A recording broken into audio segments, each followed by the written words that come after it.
ఆధ్యాత్మిక రంగంలో తరచుగా వినే పదాలు ఇవి. చైతన్యం అని, మనసు అని, ఆత్మని, ఇన్ని పేర్లుగా ఉన్నాయి.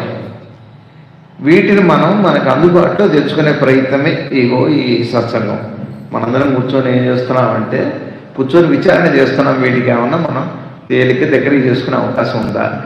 ఇగో ఎట్లా గంభీరంగా మనసు అంటే నా మనసు ఎప్పటికీ మారదు అంటాం. ఇప్పుడు మనసు ఏమైంది? మారదు అంటే మనసు విడిదైపోవాలి. వాడు మారేవాడు కాదు అంటాం. నా మనసు మారదు అంటానికి ఏమన్నా తేడా ఉందా? వాడెప్పటికీ మారడు అంటే వాడు వేరు, నేను వేరు కదా. నాకు సంబంధం లేని వస్తువు అయితేనే వాడు, అది ఎప్పుడు మారేవాడు కాదంటే అది అంటే వేరే అయిందా? నా మనసు ఎప్పటికీ మారదు అని అంటాను. మనసు ఇప్పుడు నాకు పరాయిదా, నేను మనసు ఒకట? ఏంటి మాస్టర్, మనసు నేను ఒకటేనా? నా మనసు ఎప్పటికీ మారదండి, నేను